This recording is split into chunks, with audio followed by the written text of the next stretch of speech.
বাংলাদেশের নবগঠিত জাতীয় নাগরিক পার্টি চন্দনাইশ উপজেলার বিয়াক নেতাকর্মীদের উদ্যোগে এক বিক্ষোভ মিছিল ও মানববন্ধন অনুষ্ঠিত হয়। শনিবার বিকালে বিজিজি ট্রাস্ট ইউনিভার্সিটির সামনে এই মানববন্ধনত নিরাপদ সড়ক চাই, 8 লাইনের সড়ক চাই এই স্লোগানের সাথে 5 দফা দাবি জানাই জাতীয় নাগরিক পার্টির কেন্দ্রীয় যুগ্ম আহ্বায়ক শাহজাদা হাসান আলী।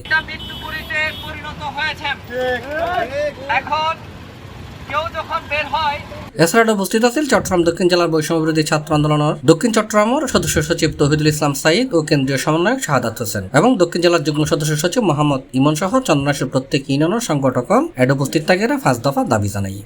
ধারাবাহিক দুর্ঘটনা চট্টগ্রাম কক্সবাজার মহাসড়কের এই সময় বক্তব্য হই শত শত হাজার হাজার লক্ষ লক্ষ পর্যটকরা এই রাস্তা দিয়ে চলাচল করেন। সেই রাস্তা নিরাপদ নয়, সে রাস্তা স্বাভাবিক চলাচলের রাস্তা নয়, বরং এটা মৃত্যুপুরীতে পরিণত হয়েছে।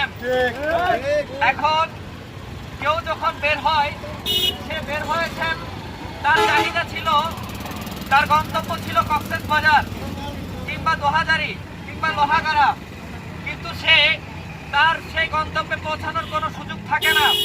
আমরা জানি ঈদ পূর্ববর্তী এবং পরবর্তী সময়ে অসংখ্য লাশ এই রাস্তায় পড়েছিল শুধু নিরাপদ সড়কের দাবিতে। এখানে দেখা যাচ্ছে সাতকানিয়ার লোহাগাড়া অঞ্চলে খুব রিসেন্ট একটা গাড়ি দুর্ঘটনায় 10টা তাজা প্রাণ হারিয়েছেন। আমরা সেই প্রাণ নাশের জবাব চাই। আমরা সরকারের কাছে জানতে চাই, কেন আমার ভাইরা নিরাপদে সড়কে চলাচল করতে পারছে না? কেন সড়কের উপর, ফুটপাতের উপর কেন দোকানপাট বসানো হচ্ছে? কারা বসাচ্ছেন? তাদেরকে কেন আইনের আওতায় আনা হচ্ছে না? যেখানে যেখানে ফুটওভার ব্রিজ প্রয়োজন, সেখানে কেন ফুটওভার ব্রিজ করা হচ্ছে না?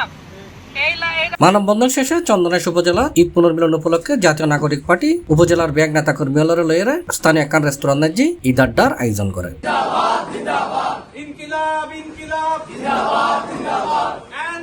C+ TV Chittagong.